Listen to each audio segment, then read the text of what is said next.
Kepala Aula Sun menoleh dan melihat seorang murid yang tampak acak-acakan dan kasar berbicara kepadanya.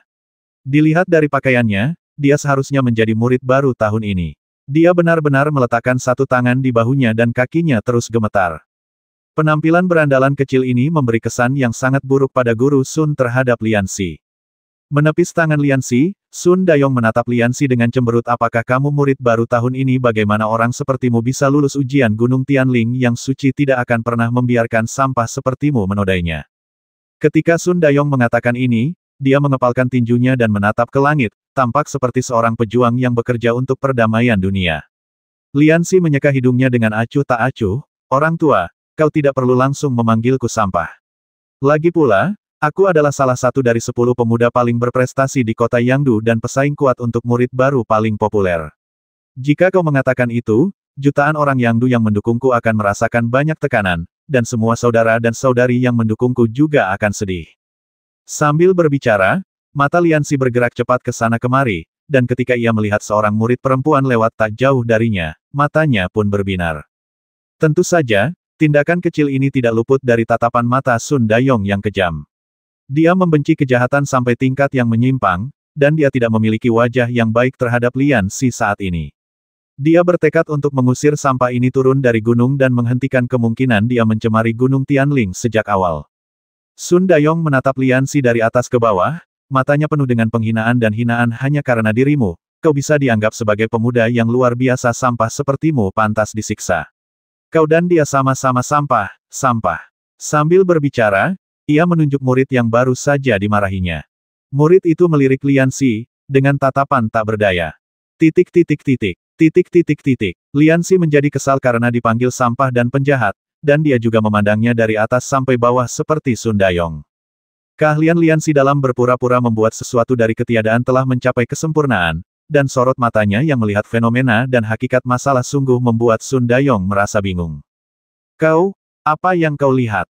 Sun Dayong berteriak dengan takut-takut.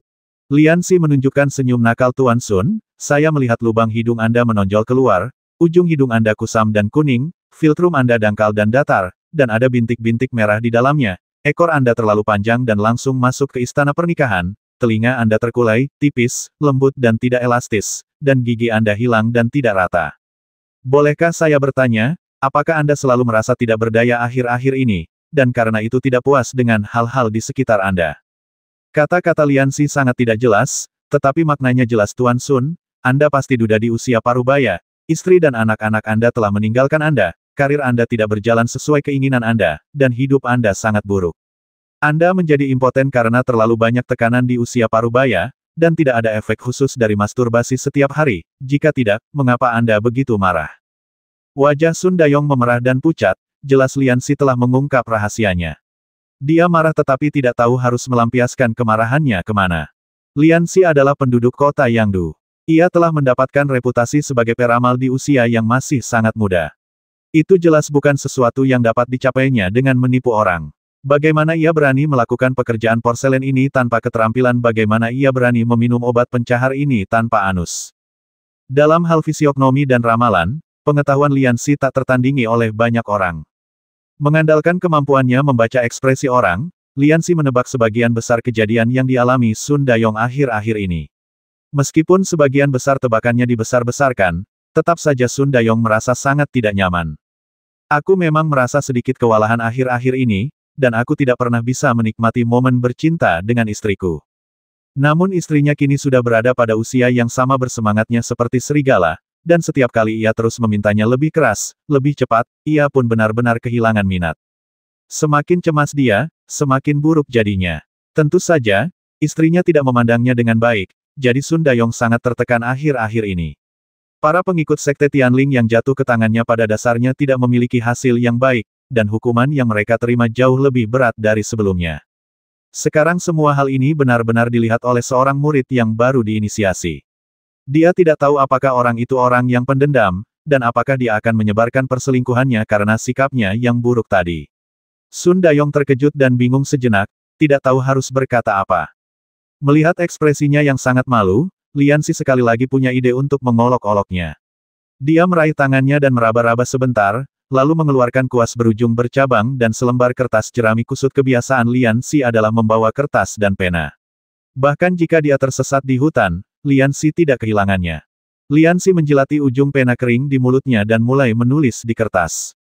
Setelah selesai menulis, ia menatap matahari terbenam dan berseru, sungguh suatu keajaiban bahwa selembar kertas biasa menjadi begitu berkilau karena beberapa kata yang saya tulis di atasnya. Melihat tulisan tangan yang menyerupai cakar ayam merayapi, Sun Dayong dan muridnya merasa merinding. Lian Xi menamparkan kertas jerami itu ke tangan Sun Dayong. Karena tintanya belum kering, ketika Sun Dayong mengupas kertas itu dengan frustrasi, tangannya tertutupi warna hitam. Jika Anda perhatikan dengan saksama, Anda masih bisa melihat kata-kata cengkeh dan serigala. Itu tampak seperti resep. Lian Xi meletakkan kuas itu ke tangannya dan berkata kepadanya, ini adalah pil peningkat kebaikan Sishi leluhur keluarga Liang kita. Saat kau kembali, minumlah 3 pil setiap kali, dengan anggur hangat saat perut kosong. Aku jamin kau akan menjadi kuat dan perkasa, mampu melawan 10 wanita di malam hari tanpa terjatuh, dan kulitmu akan tetap merah bahkan setelah 100 pertempuran. Mendengar dia memuji pil kesayangan Sisi seakan-akan itu adalah sesuatu yang seharusnya hanya ada di surga dan jarang bisa dilihat di bumi, bahkan murid yang dimarahi pun matanya berbinar dan menatap kertas jerami di tangan Sun Dayong dengan rasa iri. Lian Xi menatapnya dengan mata penuh belas kasihan. Anak malang, kamu masih sangat muda, tubuhmu tidak akan terkuras oleh gadis kelima, aku tidak tahu berapa usiamu saat tangan kananmu dan kamu memiliki hubungan yang lebih dari sekadar persahabatan. Aku harus berbicara kepadamu tentang kerugian dari hal ini saat aku punya kesempatan. Rahasianya yang terbongkar oleh murid barunya sudah cukup membuat orang yang psikologisnya kacau seperti Sun Dayong menjadi tertekan. Sekarang Lian Xi menggodanya di depan murid-murid lainnya. Sun Dayong merasa bahwa dia hampir gila. Merasa Sun Dayong seperti gunung berapi yang akan meletus, Lian Xi buru-buru mundur selangkah seperti kata pepatah, seorang pria sejati berbicara, bukan berkelahi. Apa yang ingin kamu lakukan? Memukul murid baru. Aku pasti akan menyusun rencana ini menjadi lebih dari 10 atau 20 bab dan membicarakannya di bawah jembatan layang selama 10 hari 10 malam, sehingga semua orang di dunia akan mengetahui perbuatan jahatmu, Guru Sun. Kata-kata Lian Xi benar-benar membuat Sun Dayong marah. Dia melotot dan menggenggam sesuatu yang tampak seperti penggilas adonan di telapak tangannya. Cahaya putih yang menyilaukan bersinar dari benda itu. Sun Dayong menggertakkan giginya dan berkata, kami di Gunung Tianling tidak akan pernah membiarkan sampah seperti itu ada. Melihat bahwa dia benar-benar akan menyerangnya, Lian Xi, setelah menderita kekalahan di tangan Ying Yu, tahu bahwa begitu energi sejati seorang kultivator terkumpul, dia tidak akan mampu menahannya dengan kemampuannya yang pas-pasan saat ini, jadi dia harus menyerang terlebih dahulu, kalau tidak, dia akan berada dalam masalah besar hari ini. Dia adalah kepala lembaga disiplin Sekte Tianling. Bahkan jika dia benar-benar melukai dirinya sendiri, dia bisa saja mencari alasan untuk lolos begitu saja. Selain itu, bukan gaya Tuan Liang untuk menjadi umpan meriam. Tanpa menunggu lampu pada alat penggilas adonan menyala maksimal, Lian Xi menendangkan kakinya dan menyerbu ke depan Sun Dayong dengan kecepatan yang luar biasa cepat, mengangkat sikunya untuk memukul kepalanya. Para kultivator biasanya mengandalkan kekuatan sejati dan senjata ajaib mereka untuk bertarung. Pertarungan jarak dekat sama sekali bukan keahlian mereka. Lian Xi jelas merupakan pengecualian di antara mereka. Sun Dayong yang terbiasa bertarung dengan senjata ajaibnya dan memanggil angin dan hujan, tidak pernah menyangka akan ada orang yang mendekatinya. Ia terkejut dan terkena siku cantik Lian Xi di pelipisnya. Sun Dayong hanya merasakan kegelapan di depan matanya. Ia tak dapat menahan diri untuk mundur beberapa langkah, melambaikan tangan dan kakinya untuk mencoba berdiri tegak. Lian Xi tentu saja tidak akan memberinya kesempatan. Setelah berlari beberapa langkah, dia melompat tinggi dan menginjak dada Sun Dayong dengan keras. Sun Dayong tiba-tiba merasa seolah-olah dalamnya tergeser dan usus besarnya hampir terjepit keluar dari anusnya. Tubuhnya yang beratnya ratusan pon jatuh ke tanah dengan suara keras dan teriakan keluar dari tenggorokannya. Murid yang dimarahi tadi sudah memanfaatkan kesempatan ini untuk melarikan diri. Teriakan kesakitan Sun Dayong pun menarik perhatian beberapa pengikut Tianlingmen yang tengah berkeliaran. Melihat hal ini, Lian Xi buru-buru meninggalkan Sun Dayong yang masih meronta-ronta di tanah seperti kura-kura, dan berlari menuju jalan kecil di pinggir jalan, sengaja mengambil jalan bercabang. Setelah melewati bebatuan dengan air yang mengalir deras, tiba-tiba ia merasakan aroma yang menyegarkan tercium ke hidungnya. Sebelum aku sempat menikmati aromanya, sebuah suara memanggil dari belakang kepalaku, siapa itu? Angin kencang bertiup, dan Lian Xi tanpa sadar menghunus pedangnya dan mengayunkannya ke belakang. Cahaya pedang itu menggambar sebuah lengkungan indah dan membentuk dinding udara sungguhan di belakang Lian Xi, bagaikan burung merak yang merentangkan ekornya. Pria itu tidak mampu menarik kembali pedangnya tepat waktu dan terpental setelah mengenai energi batin pelindung Lian Xi, dan berseru kaget. Lian Xi sangat marah. Menyerang dari belakang adalah hal yang paling hina. Orang jujur sepertiku tidak akan pernah bersuara saat menyerang orang lain. Aku hanya akan memukul mereka dengan tongkat dan melarikan diri. Kamu masih saja bicara. Bukankah ini penghinaan yang nyata kepadaku? Lian Xi sangat tidak puas dan hendak berdiri dan berdebat dengan orang yang menyerangnya, tetapi dia mendengar suara malas seorang wanita berkata, "Xiao Dai, hentikan." Wanita dan ada dua wanita. Lian Xi menoleh dengan curiga dan melihat orang yang berdiri di belakangnya. Yang lebih muda tampak berusia sekitar 15 atau 16 tahun, mengenakan gaun hijau. Ia menatapnya dengan waspada dengan mata terbuka. Rambutnya yang panjang terurai di bahunya, dan kulitnya selembut salju. Ia mencibirkan bibirnya dan berkata kepada orang di belakangnya, "Tuan, orang ini tidak tampak seperti orang baik. Lihat dia sangat tertutup dan licik, ia berjalan dengan tumitnya di atas tanah, dan ia tampak penuh kebencian." Lian Xi sangat marah hingga ia melompat-lompat ketika melihat dirinya direndahkan oleh gadis kecil ini. Ia melirik wanita yang ia panggil tuan dari sudut matanya. Hanya dengan sekali pandang, Lian Xi merasa napasnya terhenti. Ia bersumpah bahwa ia belum pernah melihat wanita dengan temperamen seperti itu. Penampilan seorang wanita dapat dibagi menjadi murni, cantik, anggun, menawan, tetapi wanita ini memberi orang perasaan yang sama sekali berbeda. Wajahnya oval kecil, kulitnya sehalus krim, matanya berkaca-kaca, dan bibirnya merah cerah yang selalu mengembang dengan senyum menawan. Tahi lalat cantik di sudut mulutnya membuatnya tampak lebih mempesona. Menurut Lian Xi, wanita ini terlahir dengan tubuh yang menawan dan merupakan wanita sejati. Seperti apakah wanita sejati ketika seorang pria melihatnya, kecuali bagian tubuh lainnya terasa lembut. Itulah wanita sejati. Pada saat ini, wanita ini memenuhi semua persyaratan sebagai wanita sejati, dan yang lebih penting, Lian Xi tidak dapat mengetahui usianya dari penampilan dan bentuk tubuhnya. Jika dilihat dari wajahnya saja, dia terlihat seperti gadis polos, tetapi sosoknya menawan seperti bunga yang sedang mekar. Jika dilihat dari temperamennya, dia tenang, kalem, dan intelektual. Mustahil baginya untuk memiliki aura seperti itu tanpa pengalaman puluhan tahun. Berpikir bahwa Yuan Qingyang tampak berusia 30-an, tetapi sebenarnya adalah seorang pria berusia 100 tahun, Lian Xi menatap wanita cantik di depannya dan tiba-tiba merasa takut, dengan bulu kuduk meremang di sekujur tubuhnya. Mungkinkah ini juga ibel tua gunung hitam yang berusia ratusan tahun? Bersihkan perona pipi di wajahnya, dan dia sebenarnya adalah seorang wanita tua dengan kerutan di seluruh wajahnya. Dan payudaranya yang cukup untuk membuat orang mati lemas pasti telah diperas. Wanita cantik itu merasa aneh saat melihat tatapan mata Lian Xi yang tiba-tiba berubah dari terpesona menjadi sangat jijik, seolah-olah dialah makhluk paling menakutkan di dunia. Dia yakin penampilannya pasti bisa masuk dalam 3 besar di Gunung Tianling. Apakah pemuda ini merasa tidak tampan? Tetapi bagaimanapun juga, dia telah melalui banyak hal, jadi wanita itu hanya sedikit bingung sejenak sebelum akhirnya tenang. Setelah memperlihatkan ekspresinya sebentar, Lian Xi segera mengubur pikiran aslinya jauh di dalam hatinya, tidak lagi memperlihatkan sedikit pun jejaknya di wajah maupun matanya.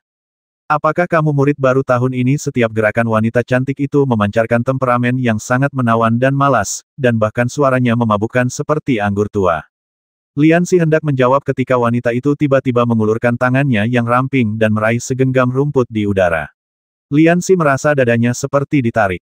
Ketika dia sadar kembali, dia menemukan bahwa sekantong biji kenanga sudah ada di tangan wanita itu. Oh, apa ini? Wanita itu mengeluarkan sebutir benih dari sakunya dan mengamatinya dengan saksama di bawah sinar matahari. Lian Xi tidak punya waktu untuk mengobrol dengan mereka sekarang. Meskipun dia akan dihukum oleh dewa karena menolak seorang wanita cantik, dia tidak bisa mempedulikannya sekarang. Bagaimanapun, ada hal-hal penting yang harus dilakukan. Lian Xi berkata dengan wajah masam guru, saya bangun agak terlambat pagi ini, dan sekarang saya harus bergegas untuk menyambut orang-orang dari Yunlu Xianju bersama murid-murid lainnya. Tolong kembalikan barang-barang itu kepada saya masih perlu meminta petunjuk. Baru saja, ketika Lian Xi mendengar gadis bernama Xiao Di memanggilnya tuan, dia pun mengikutinya. Mendengar ucapan Lian Xi, wanita itu terkekeh dan menutup bibirnya. Meskipun kedua payudara merah muda itu terbungkus rapat dalam pakaian biasa, bentuknya yang bergelombang tetap membuat mulut Lianxi kering. Wanita ini benar-benar menggoda orang untuk melakukan kejahatan dengan setiap gerakannya. Lianxi menghela napas dalam hatinya dan segera menenangkan diri. Kau memanggilku guru, kau seharusnya tahu bahwa ada banyak orang di Gunung Tianling yang ingin menjadi muridku, tapi aku tetap. Wanita itu mendengus pelan, ekspresinya tampak marah sekaligus senang. Penampilannya yang cantik membuat pemandangan indah di sekitarnya kehilangan warnanya. Lupakan saja, sudah takdir aku bertemu denganmu. Aku bisa memberitahumu di mana susunan teleportasi itu, tapi... Wanita itu melirik Lianxi dengan menawan, dan tahi lalat kecil di sudut mulutnya bergerak sedikit dengan bibirnya, yang sangat menyentuh. Berikan aku salah satu benihmu. Tidak, Lianxi menolak tanpa berpikir, itu sangat merepotkan, dan aku masih perawan. Apa hubungannya ini dengan keperawananmu? Wanita itu baru setengah jalan mengucapkan kata-katanya ketika dia menyadari bahwa ada ambiguitas dalam kata-katanya, dan bahwa dia dimanfaatkan oleh murid baru yang kurang ajar ini. Dia menatap Lianxi dengan pandangan setengah marah dan setengah senang, dan dia menutupi perutnya dengan tangannya dan tertawa terbahak-bahak hingga dia tidak bisa menegakkan punggungnya.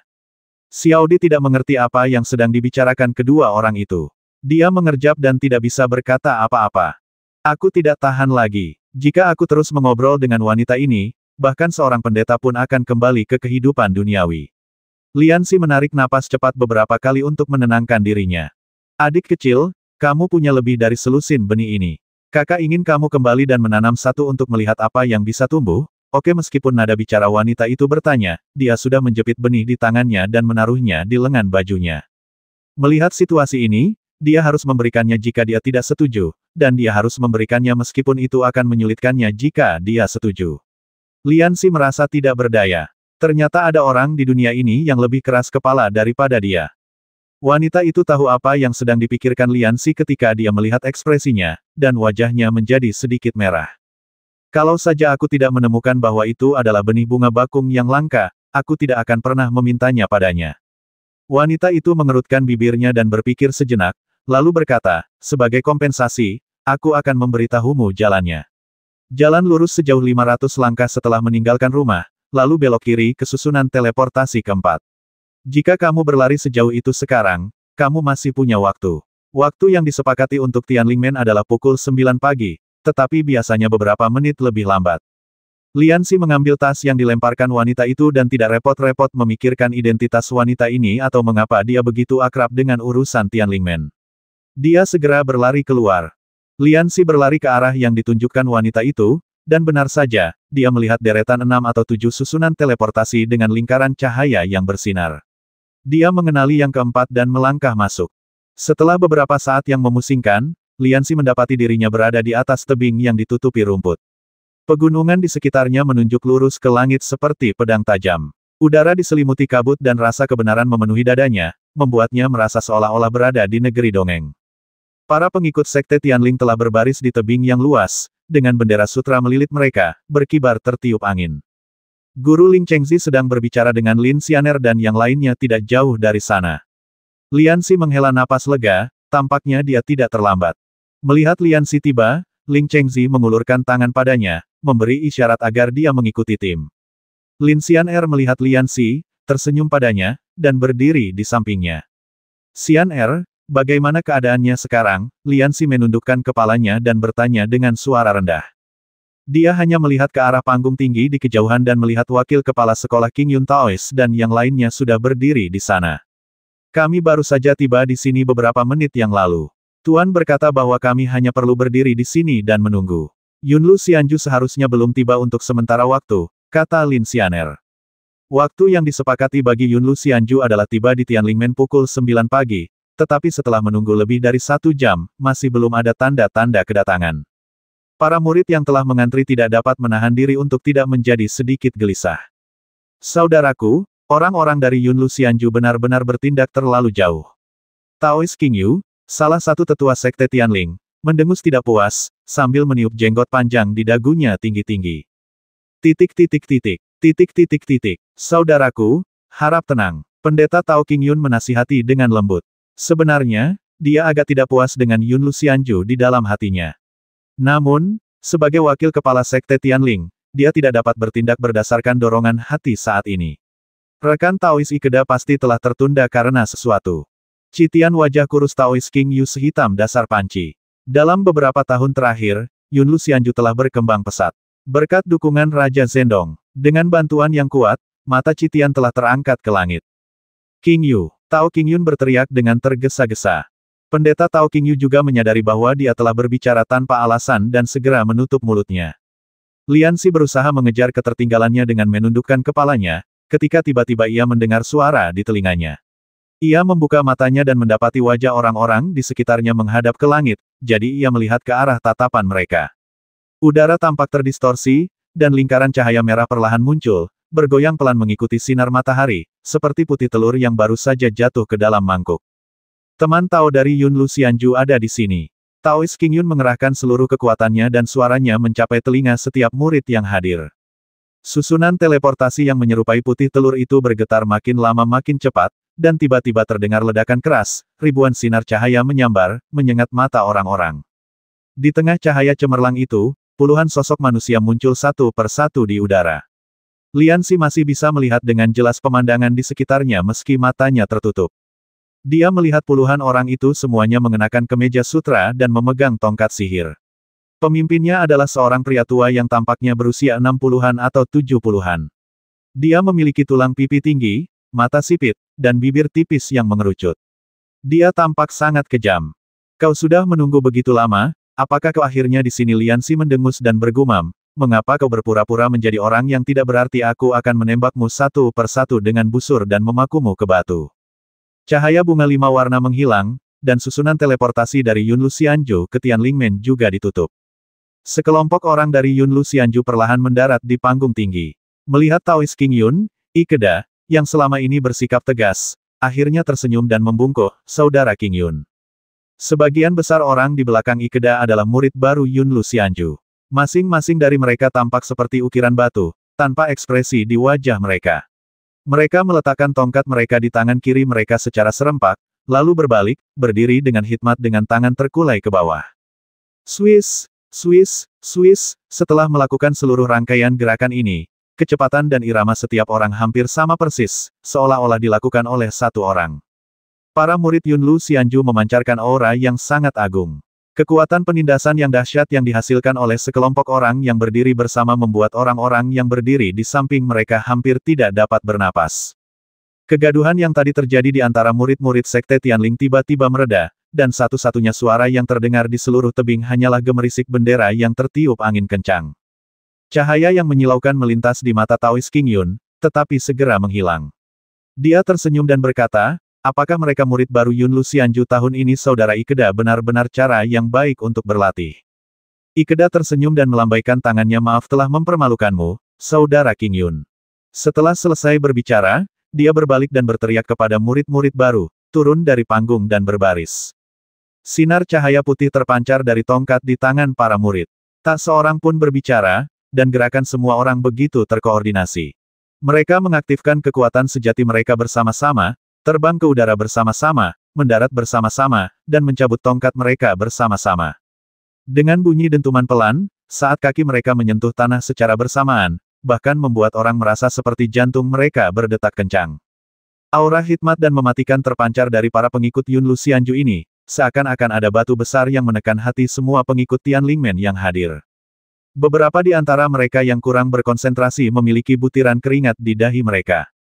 Lian Xi mengendurkan telapak tangannya dan menyadari bahwa dia tanpa sadar mengepalkan tangannya karena gugup apa yang mereka lakukan. Ikeda sangat puas bahwa murid-muridnya dapat memberikan tekanan yang begitu besar kepada Sekte Tianling sejak awal, dan dia tidak dapat menahan diri untuk tidak berkata dengan bangga, saya meminta murid-murid ini untuk hidup sesuai dengan persyaratan tentara Chu Agung, jadi wajar saja jika beberapa dari mereka memiliki keberanian seorang prajurit. Baru 2 atau 3 bulan, dan belum ada hasil yang jelas. Saya harap Taois King Yun tidak akan mengolok-olok saya. Meskipun dia berkata demikian, semua orang dapat melihat kebanggaan di matanya. Pendeta Tao King Yu meliriknya sekilas, lalu memalingkan wajahnya dengan marah dan berhenti menatapnya. Dibandingkan dengan murid-murid baru Yun Luxianju dan Tianlingmen, jika mereka adalah prajurit yang terlatih dengan baik, maka murid-murid Tianlingmen hanyalah sekelompok gerombolan. Sederhananya, Jika Yun Luxianju adalah serigala, maka Tianlingmen adalah domba. Pendeta Tao Qingyun tidak menyangka bahwa Yun Luxianju akan menunjukkan kekuatannya begitu mereka tiba. Dia tidak dapat memikirkan tindakan balasan yang baik untuk sesaat dan menunduk dengan sedikit cemberut. Udara seperti selimut basah, sangat pengap. Para murid baru Sekte Tianling tidak berani melihat ke atas, karena momentum yang dibawa oleh pihak lain terlalu kuat. Hei, kamu lapar, tiba-tiba sebuah suara yang jelas memecah keheningan. Murid-murid Yun Luxianju semua menoleh ke arah asal suara itu dan melihat seorang murid dari Sekte Tianling yang tinggi dan kurus sedang melambaikan tangannya.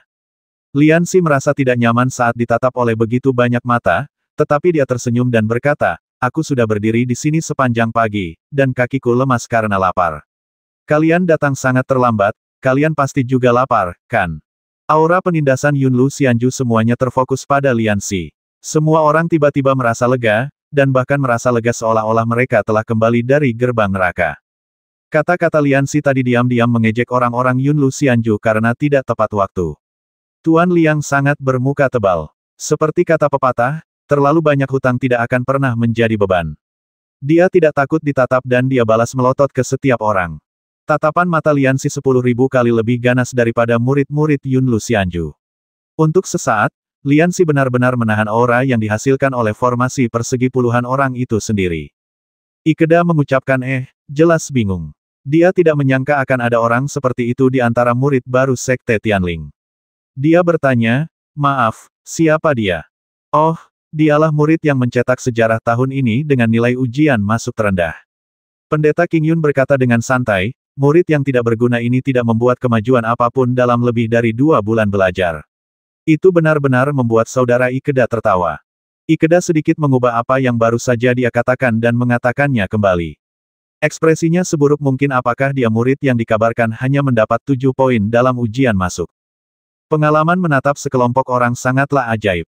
Setelah beberapa saat, Lian Xi tidak dapat menahan rasa sakit di matanya. Ketika dia mengusap matanya dan hendak menatap balik, dia menemukan bahwa momentum Yun Luxianju telah hilang. Tidak ada yang bisa dilakukan untuk mengatasinya. Kata-kata Lian Xi tadi telah merusak suasana di tempat kejadian. Tidak mungkin untuk mengembalikan situasi sepihak seperti sebelumnya, jadi para murid Yun Luxianju menarik diri atas instruksi Ikeda. Kau telah menghancurkan bisnisku. Ikeda menatap Lian Xi dengan senyum nakal di wajahnya, kau akan membayar harganya. Karena tindakan Lian Xi tadi, suasana akhirnya kembali normal, dan tampaknya para tamu dan pembawa acara bersenang-senang. Ikeda diterima oleh Taoist Qingyun dan naik gunung terlebih dahulu. Murid-murid Yun Luxianju diterima oleh murid-murid baru Tianlingmen dan menjelajahi gunung dari bawah sampai ke puncak. Orang yang memberikan penjelasannya adalah Chen Suci, yang cukup populer di antara murid-murid baru.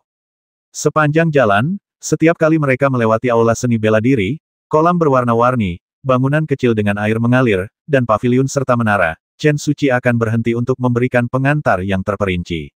Dia tampak sangat anggun saat dia menunjukkan pemandangannya. Dia juga melakukan banyak persiapan sebelumnya, itulah sebabnya dia bisa tampil begitu baik saat ini. Dia berbicara sampai mulutnya kering dan dia melihat banyak murid Sekte Tianling menatapnya dengan kagum. Chen Suci merasa cukup bangga dan berpikir bahwa tidak peduli seberapa sulitnya, semuanya sepadan. Lian Xi bersembunyi di samping dan berkata dengan geram, anak laki-laki cantik itu, si nimfomania, mereka sejenis dan bersekongkol satu sama lain. Lin Xian'er terkekeh dan menarik lengan bajunya, berkata, kakak senior Chen sangat mengenal sejarah Sekte Tianling. Tampaknya orang-orang yang mengatakan dia banyak membaca dan berbakat tidak melebih-lebihkan. Melihat Lin Xian'er juga sangat mengagumi Chen Suci, dia berhenti berbicara dengan marah, melihat sekeliling, dan tiba-tiba melihat sosok yang dikenalnya. Sudah lama aku tidak bertemu gadis ini.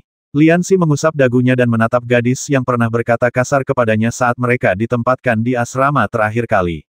Bukankah dia bilang akan mencari adiknya untuk membalas dendam? Aku bergerah dan haus setiap malam, tetapi aku bahkan belum melihat seekor lalat betina pun. Mungkinkah gadis ini mempermainkanku atau adiknya bahkan bukan seekor lalat betina? Sue Yuning sedang mendengarkan Chen Suci menjelaskan asal-usul batu roh pedang ketika dia tiba-tiba merasa seperti ada jarum yang menusuk punggungnya. Dia melihat sekeliling dengan tergesa-gesa dan menepuk dadanya, mengapa aku merasa seperti ada yang menatapku? Batu roh pedang didirikan untuk mengenang pemimpin Sekte Tianling sebelumnya yang membasmi binatang roh tingkat tinggi, harimau gigi roh pedang. Chen Suci menceritakan kisah ini dengan cara yang mendebarkan dan mencekam. Setelah selesai berbicara, dia melihat reaksi orang-orang di sekitarnya dan merasa sangat puas. Orang-orang dari Yunlu Xianju tidak mempercayainya dan mendengus dingin, tidak lebih dari itu. Nada bicara mereka penuh dengan penghinaan. Apa katamu para murid Sekte Tianling sudah tidak menyukai orang-orang dari Yunlu Xianju dan telah menahannya untuk waktu yang lama. Sekarang ketika mereka mendengar bahwa mereka berani berbicara kasar kepada pemimpin sekte, mereka segera menjadi bersemangat dan mulai mencela mereka. Pemimpin Yunlu Xianju memiliki wajah persegi, alis tebal, dan mata yang cerah. Tingginya hampir 2 meter dan tampak seperti menara yang tinggi. Meskipun suaranya rendah, suaranya langsung meredam suara orang lain. Apa hebatnya seekor harimau roh pedang. Mereka begitu puas dengan masalah sekecil itu dan mendirikan sebuah monumen untuk memujinya. Sekte Tianling benar-benar kesepian. Rekan Taois, tampaknya kau yakin bisa membasmi harimau bertaring pedang dewasa, kata Chen Suci dingin. Harimau bergigi pedang merupakan salah satu binatang roh paling ganas di benua ini, menduduki peringkat ke-8 dalam daftar 10 binatang roh paling ganas di 7 wilayah. Ada 16 duri tajam seperti pedang di punggungnya. Saat harimau bertaring pedang dewasa mengamuk, bahkan dinding baja atau besi pun dapat terkoyak dengan mudah. Duri tajam di punggungnya dapat memancarkan cahaya yang cukup terang untuk membutakan mata seseorang dalam sekejap. Jika itu adalah pengepungan dan penindasan tentara biasa, mungkin bahkan 100.000 orang tidak akan pernah kembali. Mendengar apa yang dikatakan Chen Suci, murid itu terkekeh dan berkata, saya, Huang Qi, hanya menyesal karena belum pernah melihat binatang seperti itu. Kalau tidak, dengan kekuatan saya khawatir sebuah monumen akan didirikan di Sekte Tianling Anda, hahaha. Setelah dia selesai berbicara, semua murid Yunlu Xianju tertawa terbahak-bahak. Chen Suci mengepalkan tangannya karena marah, tetapi untuk sesaat dia tidak tahu harus berkata apa untuk membantah. Orang ini benar-benar menjijikkan. Lin Xian'er cemberut dengan marah, dia begitu sombong sampai-sampai dia takut lidahnya tersangkut. Lian Xi tersenyum dan menepuk punggung tangannya. Jangan marah, lihat saja aku. Setelah berkata demikian, dia menyingkirkan orang di depannya dan berjalan maju. Huang Qi merasa sangat senang dengan dirinya sendiri dan hendak menggunakan beberapa kata lagi untuk mengejek para pengikut Tianlingmen ini ketika seseorang tiba-tiba berbicara dari belakangnya. Ya, seharusnya ada beberapa kata lagi yang ditulis di prasasti batu untuk memuji prestasi pria ini. Berbalik dan melihat bahwa itu adalah Lian Xi, Huang Qi mengerutkan kening orang ini lagi. Para murid Sekte Tianling yang awalnya geram, kini merasa gembira saat melihat Lian Xi. Mereka berharap Lian Xi dapat memadamkan kesombongan orang-orang ini seperti yang pernah dilakukannya sebelumnya. Melihat Huang Qi mengerutkan kening, Lian Xi tersenyum menyanjung dan berkata, Saudara Huang, jangan salah paham. Untuk bakat muda sepertimu, kita harus menulis sesuatu yang bagus yang akan membuatmu terkenal selamanya. Chen Suci menatap Lian Xi dengan bingung. Dalam kesannya, Lian Xi adalah orang yang pendendam. Mengapa sekarang dia berubah emosi dan menjadi sangat berbahaya? Lin Xian'er dan murid-murid lainnya juga kecewa. Apa yang Lian Xi bicarakan itu benar-benar mempermalukan Sekte Tianling kita. Melihat ekspresi tunduk Lian Xi, Huang Qi menatap muridnya dengan bangga, lalu tatapannya berubah menghina saat menatap Lian Xi. Kalau begitu, katakan padaku apa yang harus kutulis. Lian Xi menggosok tangannya dan tersenyum menyanjung. Saya pikir akan lebih baik untuk menulis 8 karakter besar, yang simetris, indah, dan keras. Lian Xi, apa yang kau lakukan? Wajah Lin Xian'er memerah, merasa sangat bersalah. Bukankah kau bilang akan memberi mereka pelajaran? Oh, cepat katakan padaku, apa 8 kata itu? Huang Qi menatap Lian Xi dan bertanya dengan cemas. Aku ingin tahu apa pendapat Sekte Tianling tentang seorang pejuang sepertiku. Mata Lian Xi bersinar dengan cahaya terang, dan ekspresinya tiba-tiba berubah menjadi menggoda. Sebelum Huang Qi dan yang lainnya sempat bereaksi, dia berkata, tulis pantas mati di sebelah kiri, dan tidak sayang mati di sebelah kanan. Ini pantas untuk tindakan heroikmu. Para murid Sekte Tianling, yang tadinya sangat tertekan, terdiam beberapa saat, lalu mereka tak dapat menahan tawa dan bertepuk tangan untuk Lian Xi. Suasana tiba-tiba dipenuhi dengan suasana bahagia. Chen Suci juga tersenyum dan menggelengkan kepalanya. Tangan Lin Xian'er yang terkepal mengendur dan dia menatap Lian Xi dengan ekspresi marah dan gembira. Si idiot ini sangat menakutkan. Wajah Huang Qi memerah seperti terong ungu, dan murid-murid Yunlu Xianju lainnya juga tampak sangat jelek. Ditampar di muka umum tentu tak tertahankan bagi siapapun, apalagi para pengikut Yunlu Xianju yang selalu menganggap tinggi diri mereka sendiri. Baiklah, Kau benar-benar meremehkan kami, Yun Luxianju. Huang Qi sangat marah sehingga seluruh tubuhnya gemetar, dan matanya seolah-olah mampu memakan Lianxi. Kalau begitu aku akan menunjukkan kepadamu kekuatan Yun Luxianju kami. Setelah selesai berbicara, dia meraung keras, dan bola Qi pelindung meledak dari sekujur tubuhnya, menghantam semua orang yang mendekatinya. Tongkat yang dia simpan sebelumnya memancarkan cahaya dan dipegangnya. Kakak Huang, tunggu sebentar. Melihat situasi yang hampir tak terkendali, Chen Suci buru-buru berbicara untuk mencegah mereka. Saya akhirnya mendapat tugas menjadi pemandu wisata untuk Yun Luxianju, dan saya tidak boleh mengacaukannya. Namun, bagaimana mungkin Huang Qi menanggapi Chen Suci dengan serius? Ia telah meminta rekan-rekan magangnya untuk mengeluarkan senjata mereka. Kami di Yun Luxianju selalu menganggap diri kami sebagai prajurit. Bagaimana mungkin kami bisa menoleransi orang lain yang meremehkan kami seperti ini? Kami akan membuat siapapun yang berani memfitnah kami membayarnya dengan darah. Pada titik ini, Chen Suci akhirnya teringat satu hal. Murid-murid Yun Luxianju umumnya berasal dari keluarga militer. Meskipun nama Yun Luxianju terdengar seperti negeri dongeng, sebenarnya itu adalah akademi yang didirikan oleh negara Chu besar untuk melatih para jenderal militer, dan orang-orang di sana pada dasarnya saling bertarung begitu mereka tidak setuju. Oh tidak, bagaimana ini akan berakhir? Chen Suci merasakan sakit perut. Lianxi, di sisi lain, diam-diam menggunakan mata jahatnya untuk mengamati aliran energi sejati Huang Qi ketika tidak ada seorang pun yang memperhatikan. Ikeda, Taoist King Yun dan yang lainnya sedang menikmati pemandangan di jalan papan. Mereka melihat dari jauh bahwa sesuatu tampaknya telah terjadi di tanah 100 meter di bawah, dan kerumunan orang perlahan-lahan berkumpul. Sepertinya ada sedikit gesekan antara murid-murid kedua sekte kita. Ikeda tersenyum tipis, sepertinya kompetisi telah digelar lebih cepat dari jadwal. Saudara King Yun, mengapa kita tidak membuat kesepakatan bahwa apapun yang terjadi di bawah, kita tidak akan ikut campur, oke? Persaingan di atas panggung pasti membuat para pengikutnya merasa sedikit tidak nyaman, jadi Taoist King Yun mengangguk setuju dan menunduk penuh perhatian.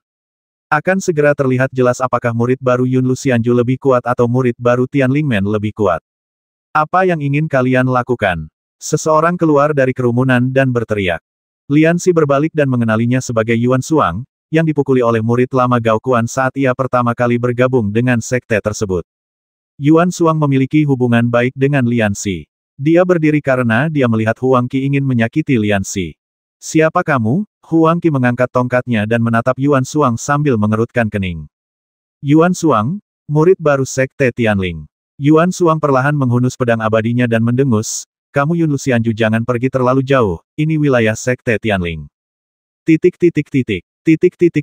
Chen Suci tahu saat ini bahwa segala sesuatunya tidak dapat dihentikan, jadi dia menarik seorang teman dan berbisik kepadanya, memintanya untuk segera memberitahu tuan dan pamannya untuk mencegah konflik semakin meningkat.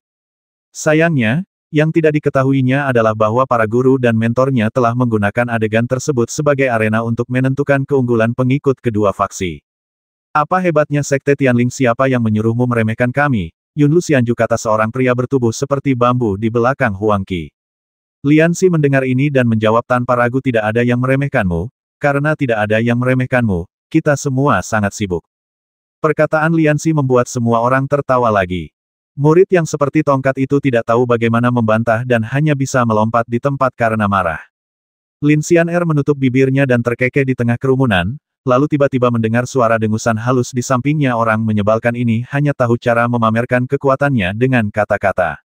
Apakah dia punya nyali untuk bertarung atas nama sekte Tianling kita? Aku yakin dia tidak berani. Lin Xian'er menoleh dan melihat bahwa itu adalah Sue Yuning. Dia tidak bisa menahan diri untuk tidak melihatnya beberapa kali lagi, bertanya-tanya apakah ada kesalahpahaman antara dia dan Lianxi. Pada saat ini, semakin banyak orang yang menonton, dan bahkan beberapa murid lama sekte Tianling bergegas datang setelah mendengar berita itu. Kekuatan Yuan Shuang tergolong kuat di antara murid-murid baru.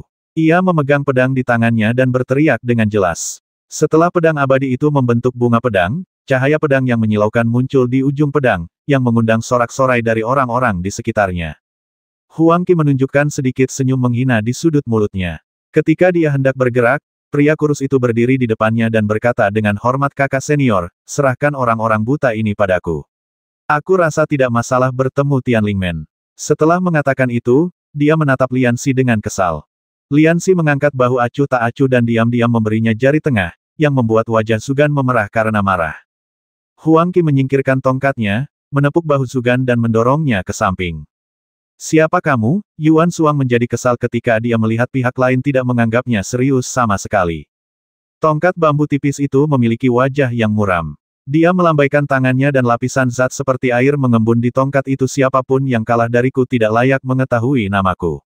Sebelum dia selesai berbicara, sosok itu telah menghilang dari tempatnya.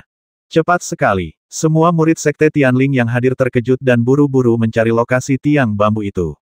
Lian Xi adalah salah satu dari sedikit orang yang dapat mengimbangi kecepatan tongkat bambu. Di matanya, kecepatan tongkat bambu tidak terlalu cepat. Keajaiban Yunlu Xianju sungguh menarik. Pikir Lian Xi sambil menatap busur yang tiba-tiba muncul di tangan Zugan. Ilmu sihir Yunlu Xianju berbeda dengan ilmu sihir sekte lainnya. Sebagian besar murid mereka akan bertempur di medan perang di masa depan, jadi ilmu sihir mereka adalah ilmu sihir eksternal yang sangat mendominasi. Mereka memadatkan kekuatan asli mereka ke dalam suatu bentuk dengan cara khusus, lalu menempelkannya pada tongkat, sehingga mereka dapat memunculkan senjata yang mereka perlukan kapan saja sesuai keinginan mereka. Pisau, tombak, tongkat, tombak panjang, palu dan pedang, selama Anda dapat memikirkannya, Anda dapat segera mengubahnya. Zugan kini tergantung di udara, dengan busur di tangannya ditarik sepenuhnya, dan 3 anak panah tajam melesat langsung ke wajah Yuan Shuang. Pupil mata Yuan Shuang mengecil membentuk garis lurus, dan cahaya pedang di pedang abadi menyala. Bang, bang, bang. 3 anak panah tajam itu bertabrakan langsung dengan pedangnya, pecah menjadi kristal-kristal kecil yang tak terhitung jumlahnya yang menyebar ke segala arah dan kemudian menghilang. Melihat lawannya masih memiliki sedikit kekuatan, Zugan tidak dapat menahan diri untuk tidak berteriak bagus dalam hatinya. Dia menyatukan kedua telapak tangannya, dan menarik dengan kuat dengan ujung jarinya, dan busur raksasa itu langsung berubah menjadi tombak. Yuan Shuang baru saja berhadapan langsung dengan lawannya. Meskipun ia berhasil memblokir serangan lawan, ia juga marah dan merasa sangat tidak nyaman. Melihat lawannya menyerangnya lagi dengan senjata, ia hanya bisa menggertakkan giginya dan menghadapinya. Ding ding ding. Suara logam yang beradu antar senjata terdengar tiada henti. 2 insan di lapangan itu bertarung dengan kecepatan yang amat tinggi, bagaikan 2 bayangan kelabu yang saling membelit dan berputar. Tongkat bambu itu terlihat tipis, tetapi sangat ganas saat bertarung. Tombak panjang diayunkan dengan liar di bawah dorongan kekuatan sejati, membungkus Yuan Shuang sepenuhnya dalam bayang-bayang tombak. Setiap kali senjata mereka bersendewa, riak-riak muncul di udara, dan fluktuasi sekecil apapun membuat orang-orang yang berdiri dekat merasakan sakit di wajah mereka. Kekuatan Yuan Shuang sudah termasuk dalam beberapa murid baru Sekte Tianling. Awalnya, dia masih bisa bersaing dengan Shou Zugan, dan cahaya pedang-pedang abadi berubah menjadi beberapa sinar dan bertarung dengan tombak. Namun, gaya bertarung Zugan sangat vulgar. Setiap kali dia menyerang dengan tombaknya terlebih dahulu. Setelah memaksa Yuan Shuang mundur beberapa langkah, dia tiba-tiba mengubah tombaknya menjadi busur raksasa, dan dengan suara desiran, energi sejatinya berubah menjadi anak panah tajam yang terus-menerus ditembakkan ke arah Yuan Shuang. Setelah beberapa saat, Yuan Shuang tampak sedikit bingung. Tiba-tiba terdengar suara krek, dan gumpalan darah menyembur keluar dari bahu Yuan Shuang. Pakaiannya robek, dan kainnya tertusuk anak panah tajam dan dipaku ke tanah. Anak panah panjang itu bergetar beberapa kali lalu menghilang, meninggalkan lubang mengerikan seukuran kepalan tangan di tanah. Di jalan papan yang tinggi, mata Taois King Yun tiba-tiba berbinar, dan dia tiba-tiba tersenyum dan berkata, "Saudara Ikeda benar-benar hebat. Dia bisa membiarkan muridnya memasuki tahap awal dalam 3 bulan. Metode pengajarannya benar-benar bagus. Kali ini, Sekte Tianling kita telah kalah. Kebanyakan murid harus berlatih keras selama lebih dari setengah tahun sebelum mereka dapat melihat sekilas level pertama dari level kultivasi." Dilihat dari apa yang dikatakan Taois King Yun sekarang, pria kurus ini benar-benar mencapainya hanya dalam waktu setengahnya. Ikeda menunjukkan ekspresi puas di wajahnya. Tentu saja, dia hanya orang biasa. Huang Qi yang terkuat belum bergerak. Saya rasa tidak ada seorang pun di antara murid baru Sekte Tianling Anda yang dapat memaksanya untuk bergerak. Melihat Yuan Shuang terluka, murid-murid Yunlu Xianju bertepuk tangan dan bersorak sambil bersiul keras. Murid-murid Sekte Tianling menggertakkan gigi dan tidak berkata apa-apa, mereka berharap bisa menendang wajah orang-orang ini dengan keras. Melihat kesombongan pihak lain, Yuan Shuang memegang bahunya dan menggertakkan giginya dan berkata, "Datang lagi." "Oh kalau begitu, cobalah saja." Senyum sinis muncul di wajah bambu tipis itu. Saat Yuan Shuang hendak mengaktifkan kembali kekuatan aslinya, dia tiba-tiba merasakan sakit yang tajam di bahunya. Sebelum dia bisa bereaksi, bunga darah besar menyembul dari bahunya seakan-akan meledak. Sepotong besar daging terkoyak, dan kabut darah perlahan muncul, yang membuat semua orang di tempat kejadian tercengang. Rasa sakit yang hebat menyerang korteks subserebral Yuan Shuang. Ia menjadi pucat dan berkeringat dingin. Gusinya hampir tergigit dan berdarah. Ia menutupi bahunya dengan tangannya dan kakinya lemas saat ia berlutut di tanah. Hehe, beraninya kau bergerak setelah terkena panah stiksku. Kuharap bahumu tidak patah. Skinny Bambo tertawa keras, siapa selanjutnya kalian pecundang? Sekte Tianling sedang diganggu sampai ke titik di mana mereka berada di gerbang. Siapapun yang memiliki sedikit semangat dalam darah mereka tidak akan duduk diam dan menonton. Chen Suci membawa Yuan Shuang yang terluka ke rumah sakit untuk dirawat, lalu berjalan mendekati Huang Qi yang kurus kering sambil memegang pedang ajaib. Lakukan gerakanmu. Yuan Shuang dianggap relatif kuat di antara murid-murid baru, sementara Chen Suci diakui sebagai yang terbaik. Ketika mereka melihatnya datang ke lapangan, para murid Sekte Tianling semua berharap bahwa ia dapat memberi pelajaran kepada orang-orang buta dari Yunlu Xianju itu. Huang Qi bahkan tidak melihat ke arah Chen Suci dan melambai ke arah pria kurus itu. Melihat pihak lain benar-benar meremehkannya, wajah Chen Suci menjadi pucat. Dia menoleh untuk melihat Zhou Zugan, dan persendian tangannya yang memegang pedang ajaib begitu putih sehingga menjadi putih. Melihat Chen Suci dipermalukan, Lianxi terkekeh pelan, dan tiba-tiba merasa ada yang menarik bajunya. Dia menoleh dan melihat Lin Xian'er berdiri di sampingnya, dengan ekspresi tidak puas di wajahnya. Lianxi, kenapa kau tidak memberi mereka pelajaran? Mereka sangat keji. Lin Xian'er mengepalkan tangannya dengan marah. Awalnya dia terlihat manis, tetapi sekarang dia terlihat sangat berbeda ketika sedang marah. Lianxi bahkan bisa mendengar suara seseorang menyeruput ludah tidak jauh darinya. Bisakah kamu menang? Lianxi bertanya sambil tersenyum. Lin Xian'er merasa sedih. Aku tidak bisa menang. Dia cepat dan gerakannya kuat. Jika aku menang, paling-paling aku hanya akan sedikit lebih baik dari Yuan Shuang. Lianxi mengangguk. Ya, kalian bahkan tidak bisa memenangkan ujian masuk dengan nilai setinggi itu, apalagi aku. Melihatnya bersikap seolah-olah hal itu tidak ada hubungannya dengan dirinya, Lin Xian'er menjadi geram dan marah. Lianxi, kau jelas pada titik ini dia menyadari bahwa dia telah mengatakan sesuatu yang salah dan dengan cepat mengubah topik pembicaraan. Pergi dan beri mereka pelajaran. Mereka sangat keji. Orang-orang Yunlu Xianju sangat sombong. Lianxi, kau bisa melakukannya.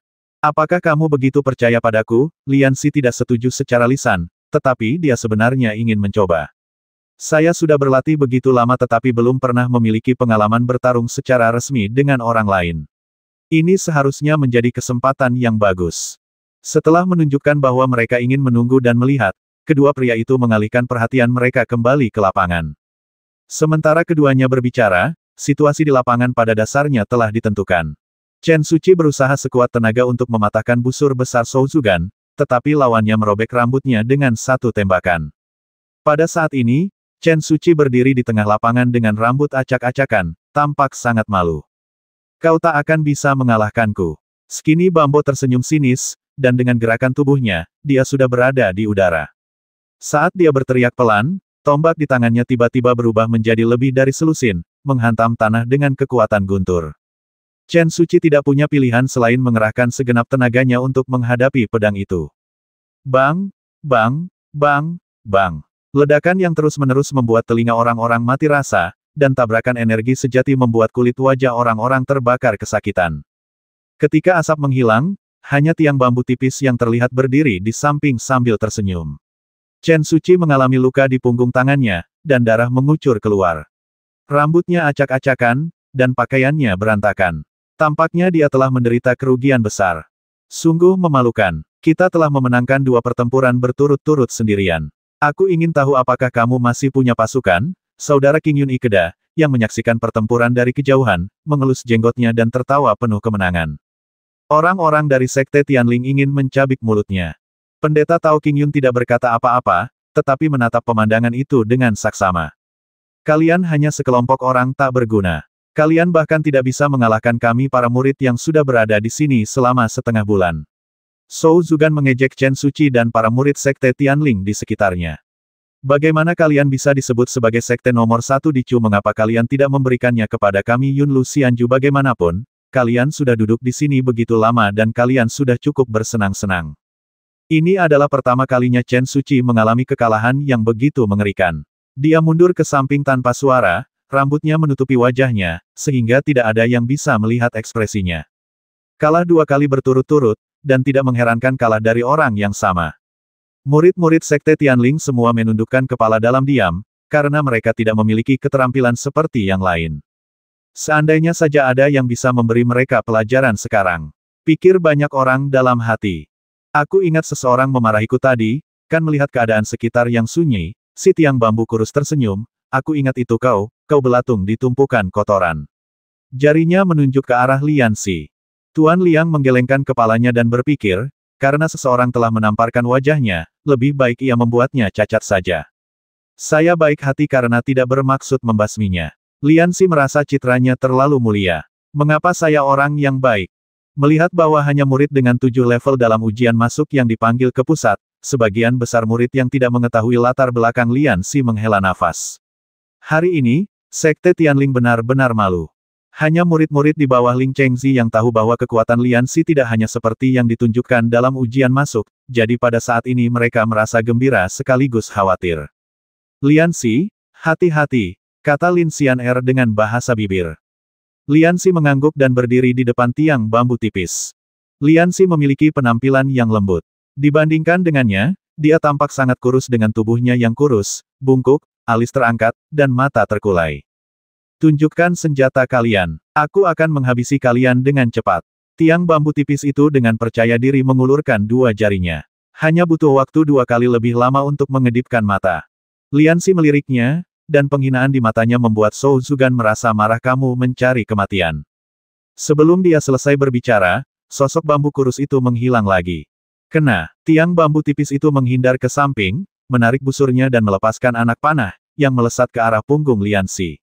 Melihat pihak lain tidak bergerak dan tampaknya tidak menyadarinya, tiang bambu itu sangat gembira, itu memang belatung.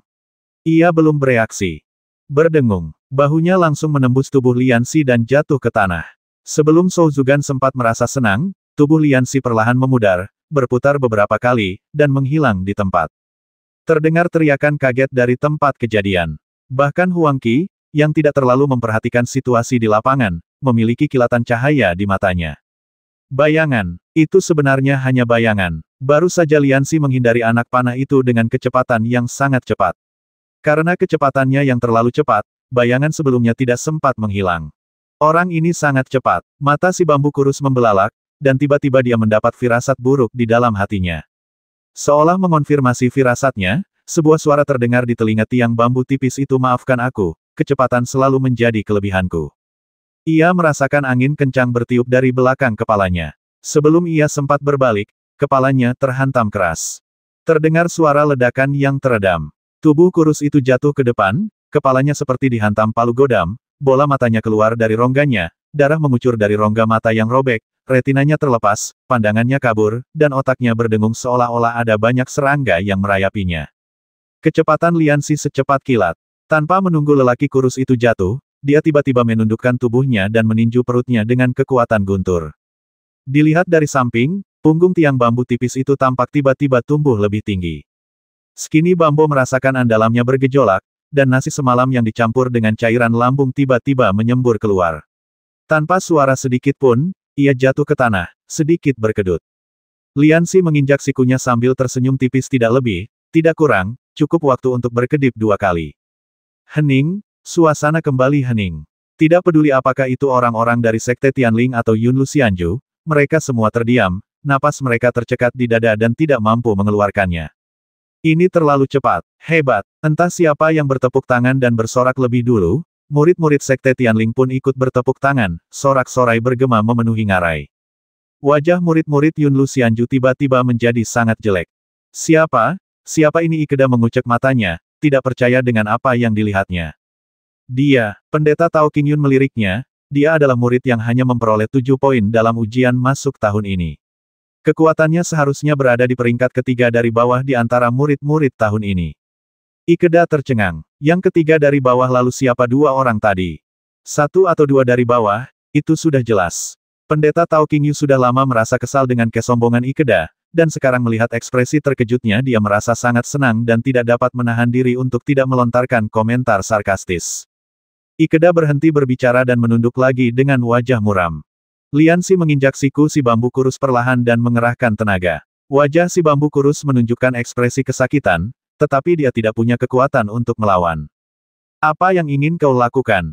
Huang Qi menebak langkah Liansi selanjutnya dan berteriak tergesa-gesa, berhenti. Liansi menatapnya dari atas sampai bawah, lalu berkata dengan nada meremehkan, menurutmu siapa Yunlu Xianju? Apakah kamu memenuhi syarat untuk berbicara omong kosong di depan sekte Tianling kami? Liansi menanggapi perkataan Huang Qi dan yang lainnya satu persatu. Tindakannya membuat murid-murid di sekitarnya merasa sangat senang, sesegar memakan es di hari-hari terpanas di musim panas. Dia baru saja melukai 2 murid sekte Tianling kita berturut-turut. Jika kita tidak meninggalkan kenangan di tubuhnya, di mana kita akan meletakkan wajah kita? Liansi mengangkat jari kakinya sambil berbicara, dan lengan pria kurus itu sudah ada di tangannya. Tanpa menunggu Huang Qi menghentikannya, Liansi mengerahkan sedikit tenaga dengan kedua tangannya. Dengan suara keras yang membuat gigi orang sakit, lengan pria kurus itu dipatahkan di siku oleh Liansi. Potongan tulang putih itu menembus kulit dan terekspos ke udara. Sejumlah besar darah menyembur keluar seperti mata air. Bau darah yang kuat merangsang saraf semua orang yang hadir. Adegan berdarah itu membuat jantung semua orang berdebar kencang. Mereka ingin menutup mata dan tidak melihatnya, tetapi kelopak mata mereka seolah tak terkendali dan tidak bisa menutup. Si lelaki kurus itu sudah pingsan karena kesakitan, namun Liansi masih tetap menyunggingkan senyum tak berdosa di wajahnya dan menendangnya.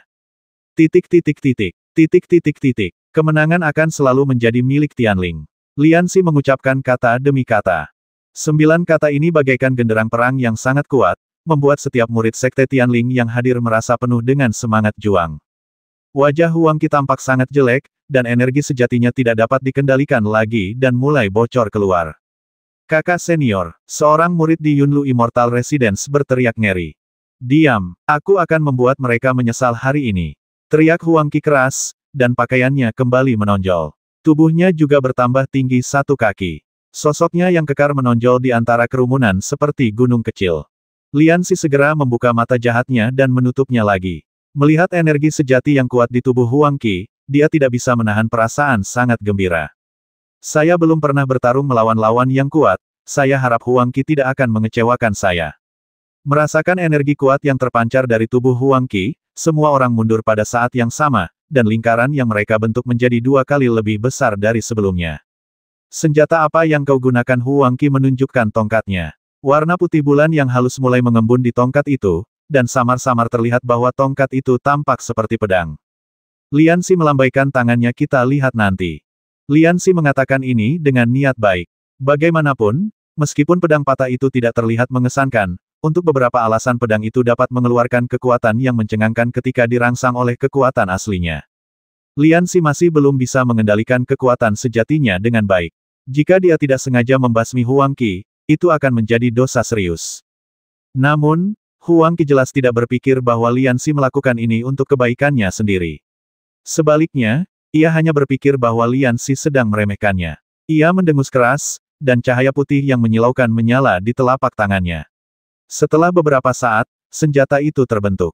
Dia memegang pedang yang panjangnya hampir 10 kaki dan tebal 3 inci di kedua tangannya, memancarkan niat membasmi yang dahsyat. Nuansa heavy metal yang kental membuat setiap orang merasa berat di hati mereka. Hasilnya, jumlah kerumunan menjadi 2 kali lipat lagi, dan area yang tersedia bagi kedua pria itu untuk bertarung kini 4 kali lebih besar dari sebelumnya.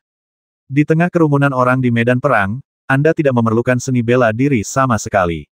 Selama Anda dapat mengayunkan pedang ini, Anda akan menjadi dewa pembasmi yang tidak dapat dihancurkan yang dapat membasmi orang dan memotong daging. Sungguh menakjubkan. Liansi tidak dapat menahan diri untuk berseru kagum. Apakah kamu yakin tidak ingin menggunakan senjata? Huang Qi memberi Liansi 1 kesempatan terakhir. Lupakan saja, tidak perlu begitu, dasar bodoh. Liansi berkata sambil mengeluarkan kain hitam dari lengan bajunya dan menusuk matanya. Aku tidak tahan melihat darah. Aku pusing saat melihat darah. Melihat dia benar-benar menutupi matanya dengan kain, semua orang yang hadir tercengang. Dia pasti sudah gila. Dia benar-benar ingin bertarung tanpa menggunakan matanya. Lin Xian'er menatap Liansi dengan kebingungan di wajahnya. Sue Yuning berkedip dan bergumam, jika kau ingin mati, katakan saja.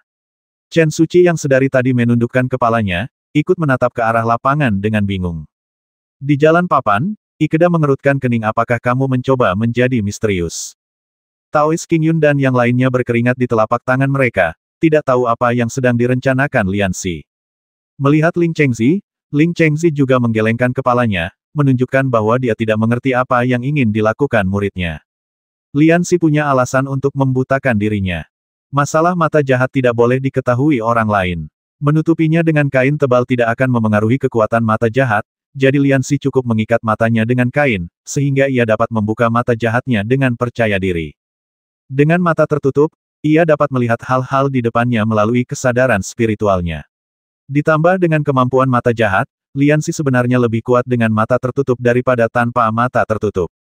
Karena kau ingin mati, aku tidak akan bersikap sopan. Huang Qi mendengus dingin, mengayunkan pedangnya dan berteriak, buka. Cahaya bilah pedang tiba-tiba meledak dari bilah pedang, dan tanah terbelah seperti tahu halus. Cahaya bilah pedang itu melesat lurus ke arah Lianxi dengan momentum menghancurkan kayu kering dan kayu busuk. Begitu Huang Qi mengangkat tangannya, Lianxi memprediksi gerakan berikutnya dan melompat mundur dengan kakinya. Cahaya pedang yang ditebas Huang Qi meledakkan sebuah lubang besar di tempat Lianxi awalnya berdiri, dengan suara yang sangat mengerikan. Melihat tubuh Lianxi tergantung di udara, Huang Qi mencibir, dan dalam sekejap mata dia sudah berada tepat di belakang Lianxi. Dia mengangkat pisau panjangnya dan menebas Lianxi. Sangat mudah. Ikeda bergumam pada dirinya sendiri, sepertinya dia bisa menang tadi hanya karena kita meremehkannya. Tepat saat punggung pedang panjang Huang Qi hendak mengenai punggung Lianxi, Ikeda hendak mulai menyombongkan diri, ketika tiba-tiba pedang Huang Qi berhenti satu kaki dari punggung Lianxi. Semua orang yang hadir tampak terkejut. Huang Qi hendak membasmi Lianxi, tetapi berhenti tanpa peringatan. Ekspresi wajah Huang Qi menunjukkan keterkejutan dan kengerian, dengan urat-urat di lengannya terlihat. Tidak peduli seberapa keras dia mencoba, pisaunya seperti dipegang oleh sepasang tangan tak terlihat dan tidak bisa digerakkan sama sekali. Lianxi meluruskan tubuhnya, dan tiba-tiba punggungnya tegak ke belakang. Huang Qi merasa seolah-olah ada tembok yang menghantamnya, dan tubuhnya terlempar seperti layang-layang yang talinya putus. Dia mundur beberapa langkah sebelum sempat menstabilkan tubuhnya. Semangat bertarung Qinggang. Huang Qi menatap Lianxi dengan tak percaya dan bergumam pada dirinya sendiri. Qinggang Battle Qi merupakan sihir unik Yun Luxianju, yang mampu membentuk lapisan Qi pelindung pada penggunanya yang lebih keras dari baja atau baju besi, memastikan penggunanya tidak terluka di tengah ribuan pasukan.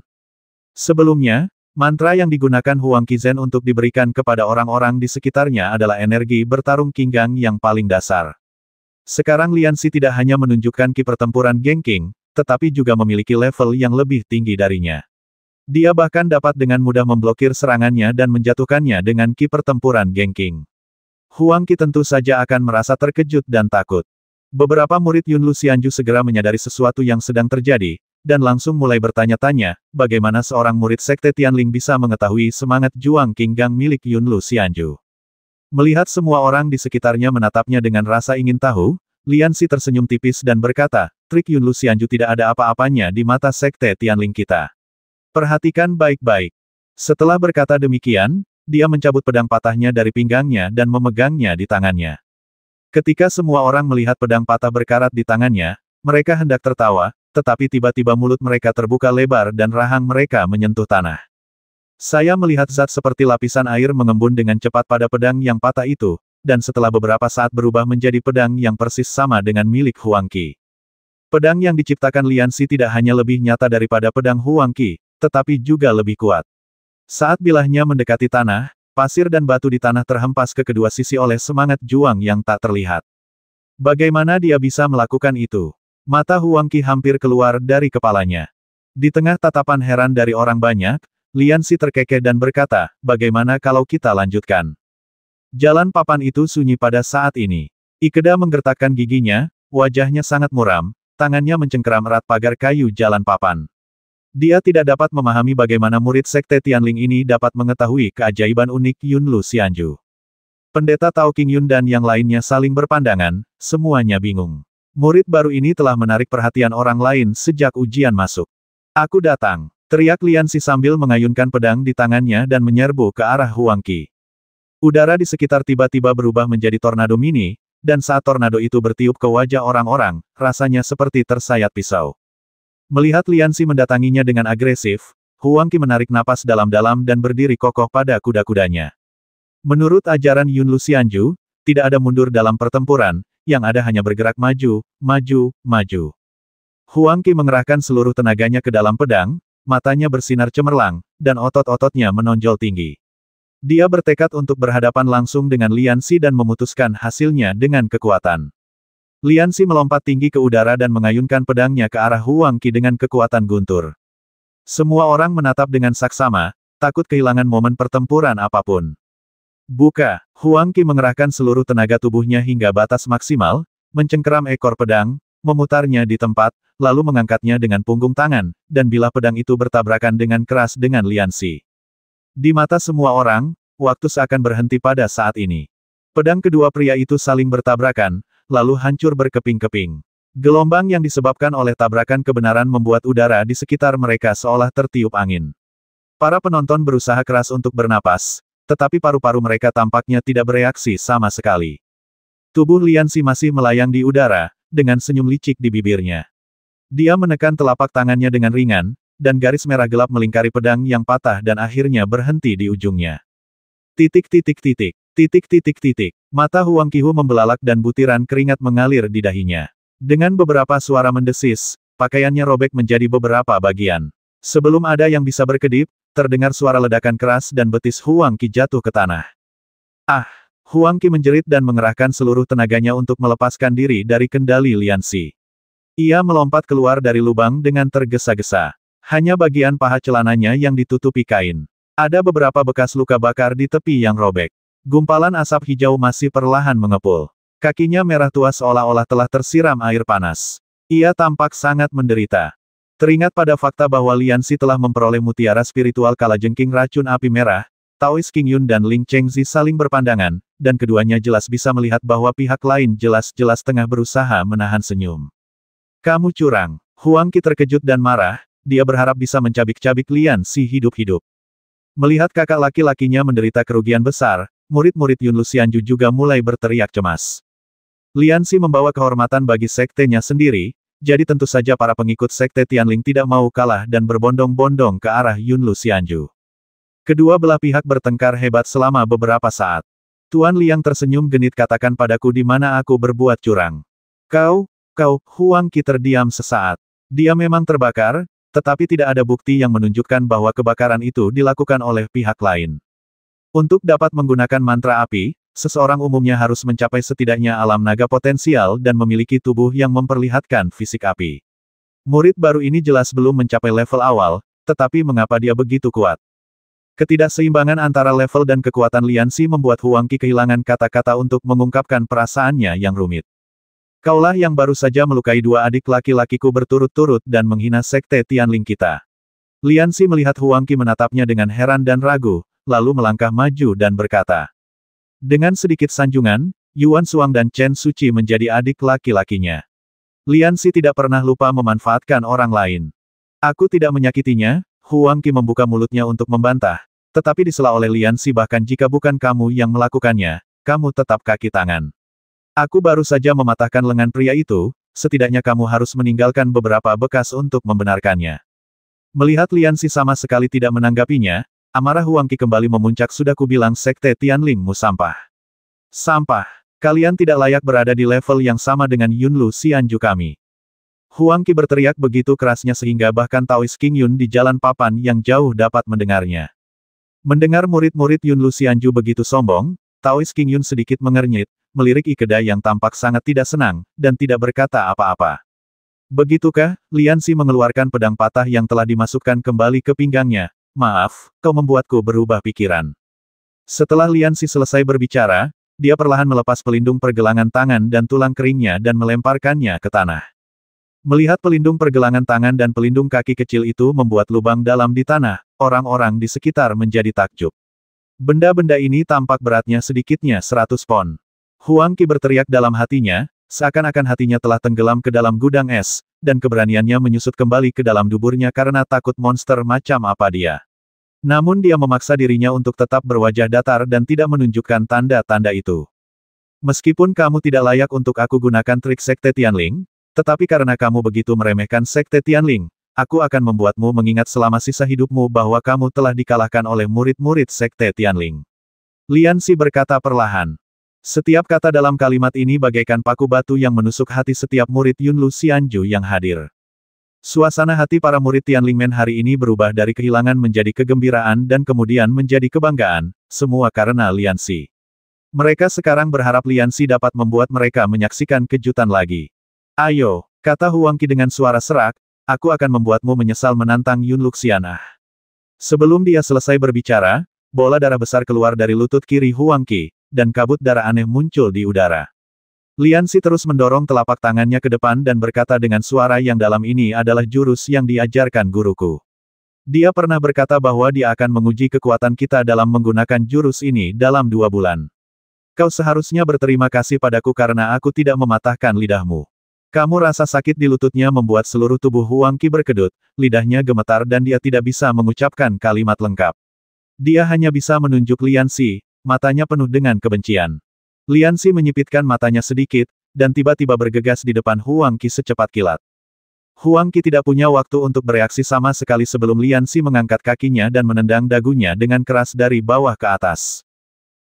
Suara tumpul keluar dari tenggorokan Huang Qi. Gusi atas dan bawah berbenturan keras, hampir semua gigi di mulutnya tanggal, dan gusi yang rapuh hancur menjadi daging. Sejumlah besar darah menyembur keluar dari mulut Huang Qi dan meluncur membentuk busur di udara. Sebelum semua orang sempat bereaksi terhadap kejadian itu, Lianxi telah menusuk lengan Huang Qi yang terangkat puluhan kali dengan pedang patah itu. Beberapa tusukan menggores tulangnya, membuat suara berderak yang membuat kulit kepala orang-orang geli. Sesaat kemudian, puluhan kolom darah tiba-tiba menyembur keluar dari lengan Huang Qi pada saat yang sama, dan sekilas, lengannya tampak seperti tertutup rumput. Ini belum berakhir. Aku paling benci saat orang menunjukku. Lianxi tersenyum kejam dan mencubit jari telunjuk Huang Qi yang masih terangkat dan menekuknya ke belakang. Dengan suara keras, jari telunjuk Huang Qi menekan erat punggung tangannya, dan tulang serta daging yang patah terlihat dari lukanya. Pemandangan berdarah di depan mata mereka membuat kulit kepala mereka geli, dan hampir semua orang yang hadir menjadi pucat. Wajah Sui Yuning pucat, dan tidak ada jejak darah di bibirnya. Lin Xian'er memalingkan wajahnya dan tidak berani melihat lagi. Rambut Chen Suci menutupi wajahnya, dan tidak jelas ekspresi apa yang dia miliki. Pendeta Tao Qingyun bertanya-tanya mengapa Ikeda tidak melakukan apapun ketika Lianxi telah melukai 2 murid Yunlu Xianju dengan parah. Mungkinkah dia benar-benar tidak akan campur tangan seperti yang disepakati? Tiba-tiba, dia menyadari ada yang salah dengan mata Ikeda. Taois Qingyun mengikuti pandangan Ikeda dan menemukan bahwa Ikeda tidak memperhatikan muridnya yang terluka Huang Qi dan pria kurus itu, melainkan pedang patah di tangan Lianxi. Itu tubuh Ikeda tak kuasa menahan gemetar karena kegembiraan.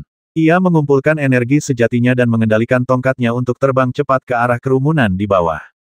Lianxi mengangkat pedang patah itu, darah menetes perlahan dari bilahnya.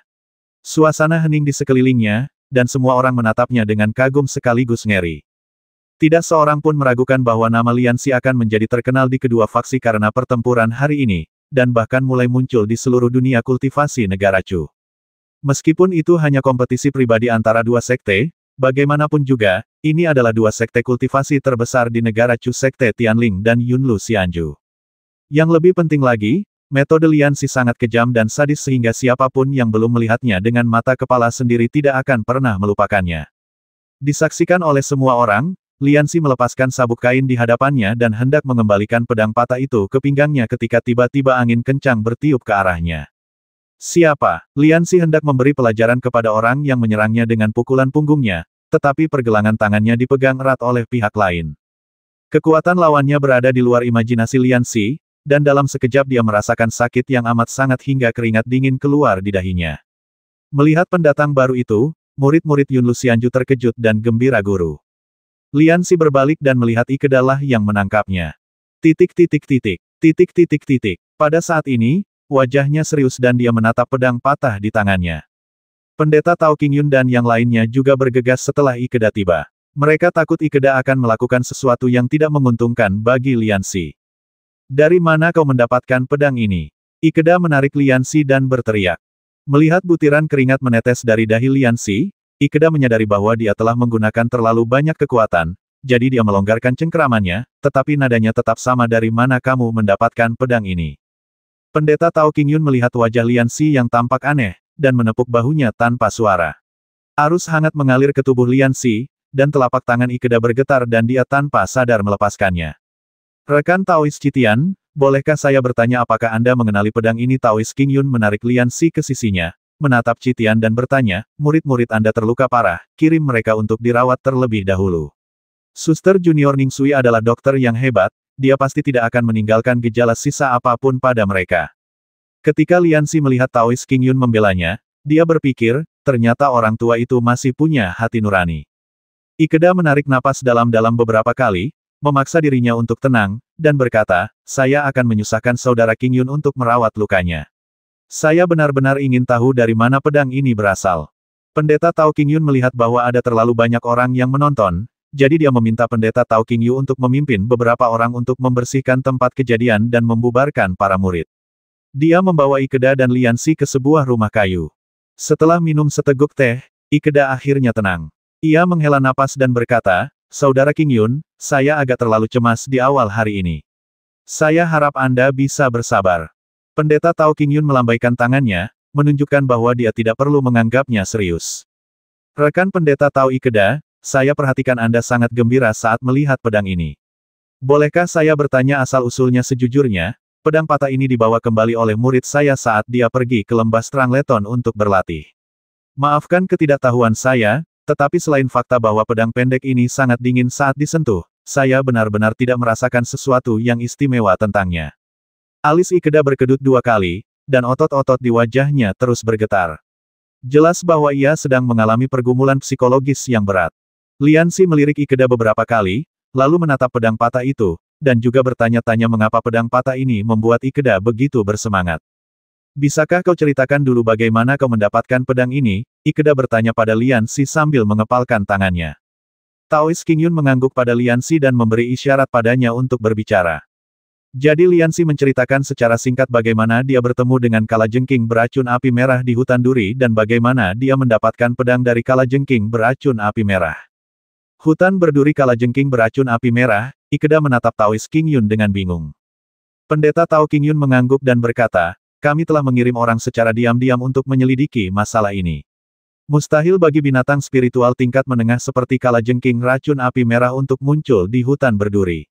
Kami menduga ada seseorang yang melakukan ini dengan sengaja. Melihat Ikeda terdiam lagi, Taois Qingyun menyesap tehnya dan berkata, rekan Taois Ikeda, sekarang kamu bisa memberitahu kami apa hubungan pedang ini denganmu. Ikeda mengepalkan kedua telapak tangannya, lalu mengendurkannya, mengulanginya beberapa kali. Ia mendesah, mengangkat kepalanya, dan menatap Taois Qingyun, lalu berkata, Saudara Qingyun, pedang Kansui ini adalah senjata spiritual tertinggi Yunlu Xianju kita. Sejak generasi pertama pemimpin sekte meninggal, harta karun ini telah hilang. Mendengar berita itu, Lian Si dan Taois Qingyun keduanya terkejut. Lian Si tidak tahu apa itu pedang Kansui, tapi Taois Qingyun mengetahuinya dengan sangat baik. Pedang Kansui jelas merupakan salah satu senjata terkuat di 7 alam, namun sayangnya tak seorang pun pernah melihatnya sejak hilang ribuan tahun lalu. Tidak seorang pun yang menyangka bahwa pedang ini terlihat begitu biasa. Lian Si memegang pedang patah itu dan memandanginya dari kiri ke kanan. Ia tidak menyangka bahwa pedang yang tampak biasa ini, yang bahkan tampak seperti besi tua, bisa menjadi senjata spiritual terkuat milik Yunlu Xianju. Saudara Ikeda, apakah kamu yakin tidak melakukan kesalahan? Tanya Taois Qingyun. Ikeda mengangguk dan berkata dengan tegas, tidak salah. Meskipun aku hanya pernah melihat potretnya sekali di sebuah buku, tidak mungkin aku salah melihatnya.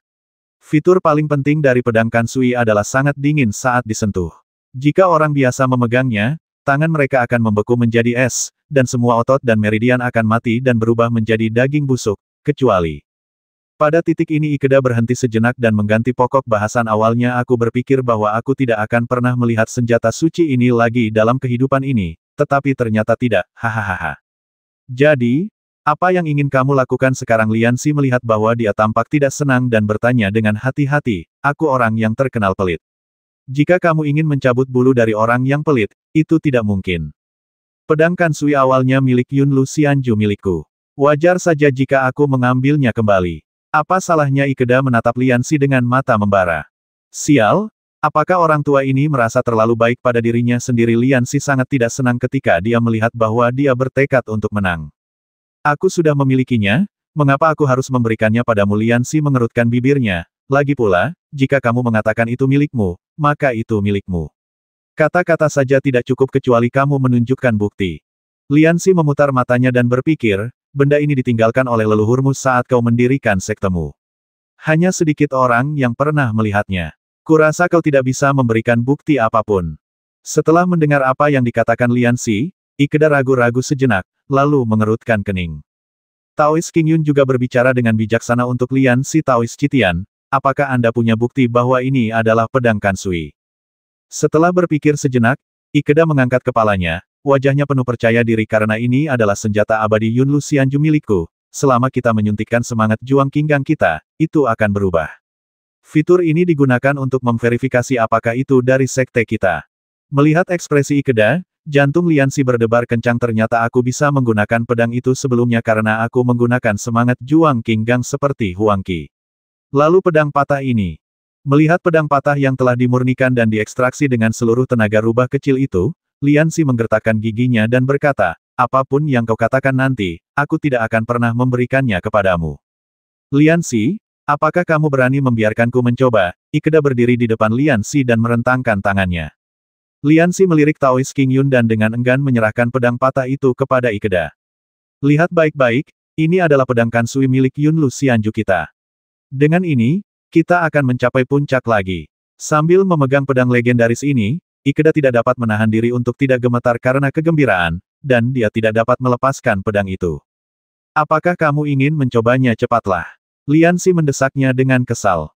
Ikeda bertekad untuk mendapatkan pedang Kansui. Ia melirik Liansi dan berkata, hei. Sebuah cincin putih muncul di lengannya, perlahan bergerak dari lengannya ke pergelangan tangannya, lalu disuntikkan ke gagang pedang. Lihat saja ini, mata Ikeda berkilat penuh fanatisme, dan otot-otot wajahnya bergetar karena kegembiraan. Energi sejati yang kuat disuntikkan ke dalamnya, tetapi pedang yang patah itu tidak berubah sama sekali.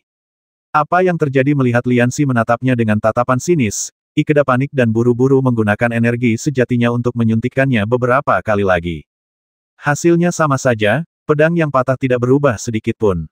Tidak mungkin. Rasanya sangat dingin dan bilahnya patah. Ini pasti senjata ajaib tertinggi, pedang Kansui. Tapi mengapa tidak ada reaksi? Ikeda memainkan pedang patah itu dengan cemas. Tiba-tiba, cahaya yang luar biasa bersinar di matanya. Dia berbalik dan menatap Liansi. Liansi merasa sedikit takut saat melihat ekspresi marahnya. Rekan Taois Ikeda, ada apa? Melihat ekspresinya yang aneh, Taois Qingyun menarik Liansi ke belakangnya, membuat segel di tangannya, dan bertanya. Kau benar-benar memurnikan darah pedang Kansui. Aku akan membasmimu. Ikeda menatap Liansi dengan mata merah, rambutnya menari-nari seperti rumput laut, dan aura pembasmi yang kuat meledak dari seluruh tubuhnya. Orang pembawa sial, orang tua itu gila. Apa hebatnya pemurnian darah? Liansi menundukkan kepalanya dan bersembunyi di belakang Taois Qingyun dan mengutuk dalam hati.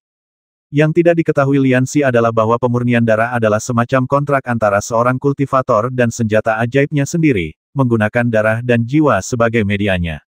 Setelah pemurnian darah berhasil, senjata tersebut hanya dapat digunakan oleh orang yang memurnikannya. Jika digunakan oleh orang lain, ini akan menjadi senjata yang sangat biasa.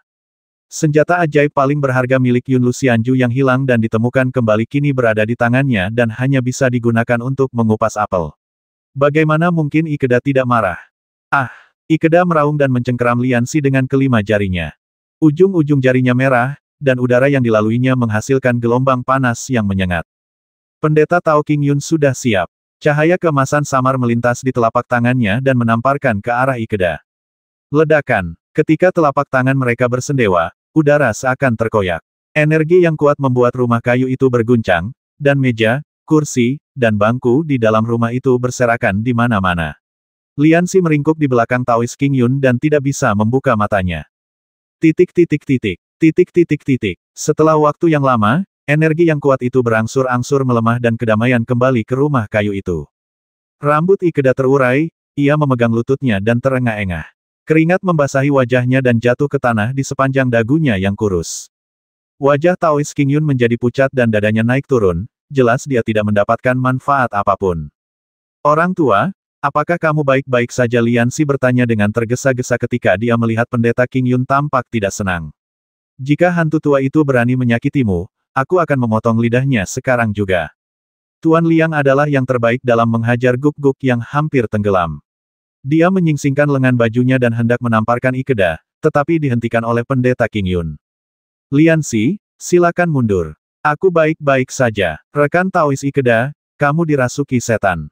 Taois King Yun menatap Ikeda dan berkata. Ikeda terengah-engah sejenak, dan wajahnya yang memerah perlahan kembali normal, tetapi tatapan yang diberikannya pada Liansi masih sangat garang. Aku tidak menyangka, aku benar-benar tidak menyangka bahwa senjata ajaib Yunlu Xianju akan diperoleh oleh para murid Tianlingmen, dan itu bahkan disempurnakan. Mendengar dia menggertakkan giginya, Pendeta Tao King Yun mendengar makna tersembunyi itu dan buru-buru menjelaskan rekan pendeta Tao Ikeda, mohon jangan salah paham.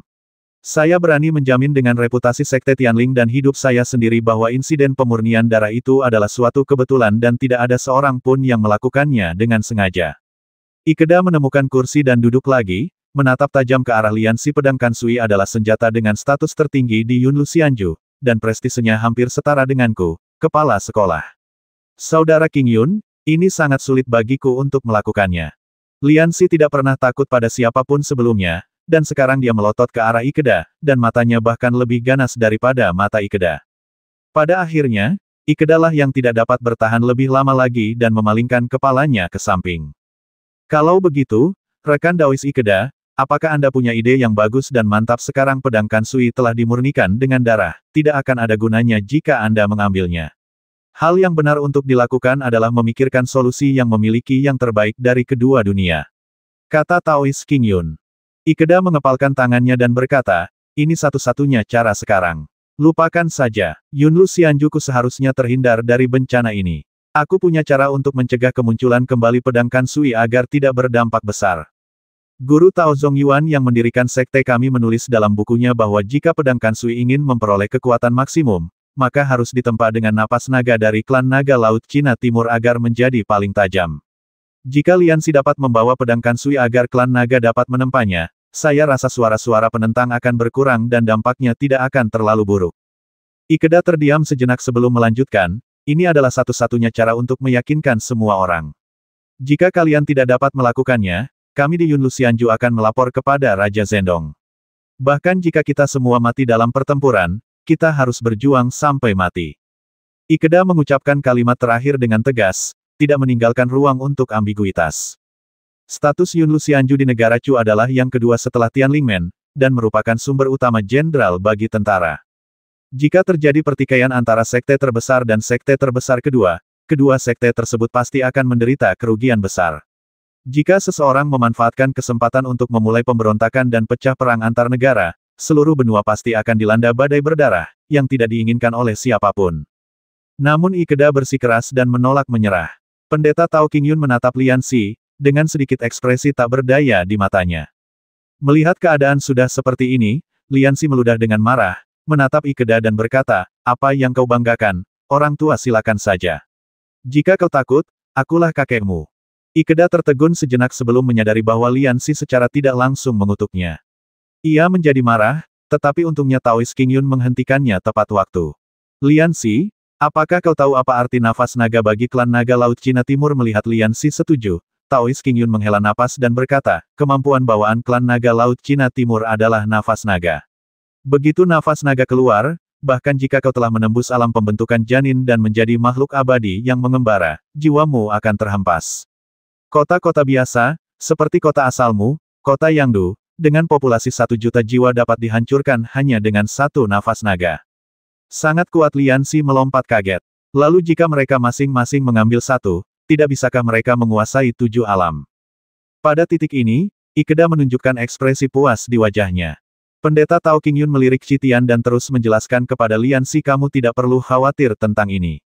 Klan naga pada awalnya berpenduduk jarang. Umumnya, hanya 1 orang dari 100 orang yang memiliki kemampuan napas naga setelah lahir, dan seseorang dari klan naga hanya dapat menggunakan napas naga 2 kali dalam hidupnya.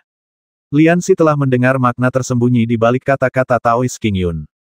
Bukankah ini berarti jika aku pergi ke sana, hampir mustahil untuk membuat orang-orang dari klan naga menggunakan napas naga untuk membantuku meredakannya? Sial, lelaki tua Ikeda ini sangat jahat dan kejam. Mengapa kau tidak mengatakan bahwa aku harus menggunakan kotoran kalajengking racun api merah untuk meredakannya? Suhu di sana juga sangat tinggi. Liansi mengutuk semua wanita di keluarga Ikeda dalam hatinya. Jadi Liansi, hampir mustahil bagimu untuk berhasil dalam perjalanan ini. Aku akan menenangkan Ikeda untuk sementara waktu, dan kemudian memikirkan solusi setelah kakak seniorku keluar dari pengasingan. Taois King Yun berkata kepada Liansi menggunakan metode transmisi suara rahasia. Melihat kekhawatiran di dahi Taois King Yun, Liansi memutar lehernya dan berkata, apa yang kau tunggu itu hanya klan naga. Jika mereka tidak membantuku meredakannya, aku bisa kembali saja. Cepat atau lambat aku akan menghadapi Ikeda yang gila itu. Melihat sikap tegas Liansi, Taois King Yun mengangguk. Dua muridku terluka karenamu. Mereka akan memulihkan diri di sini selama setengah bulan. Aku berharap melihatmu kembali dengan pedang Kansui yang berhasil ditempa dalam waktu setengah bulan. Ikeda menatap Liansi dan berkata, jangan khawatir, aku akan kembali. Aku juga ingin menekankan bahwa kedua muridmu kalah karena mereka tidak memiliki keterampilan seperti halnya bakat. Jangan salahkan orang lain. Cepat atau lambat kau akan disambar petir jika kau berpura-pura tenang. Liansi melirik Ikeda dan berkata terus terang. Sekarang setelah masalah itu selesai, Pendeta Tao King Yun meminta Ikeda untuk beristirahat sejenak, dan membawa Liansi ke sebuah ruangan di sebelah rumah kayu. Ia mengambil beberapa ramuan dari mangkuk giok dan menyerahkannya kepada Liansi. Apa ini? Liansi mengambil ramuan tipis itu, melihatnya dengan saksama, dan bertanya dengan rasa ingin tahu. Pendeta Tao King Yun menjelaskan ramuan ini dapat membuatmu berenang dan bernapas di dalam air seperti ikan, dan efeknya bertahan selama setengah bulan. Aku akan membantumu menstabilkan Citian di Sekte Tianling, dan kau harus menjaga dirimu sendiri. Ingatlah untuk tidak bertindak gegabah apapun yang terjadi, dan kau harus kembali dalam waktu setengah bulan terlepas dari keberhasilan atau kegagalan. Melihat Taois King Yun berbicara dengan serius, Liansi mengangguk berulang kali dan menelan ramuan herbal itu. Taois King Yun kembali ke kamar asalnya dan berkata, sekarang aku akan membantumu membuka susunan teleportasi ke Laut Cina Timur. Ingatlah untuk pergi dan segera kembali. Ikeda memberi isyarat kepada Liansi 15 hari. Aku hanya akan menunggumu selama 15 hari. Liansi mengabaikannya dan mengangguk kepada Taois King Yun untuk menunjukkan bahwa dia siap. Taois King Yun membuat segel dengan tangannya, dan cahaya keemasan memancar dari telapak tangannya, menyelimuti Liansi. Liansi merasa pusing karena cahaya keemasan yang menyilaukan itu. Sebelum ia sempat tersadar, ia mendengar suara plop di telinganya dan seluruh tubuhnya tiba-tiba diselimuti oleh perasaan dingin. 60.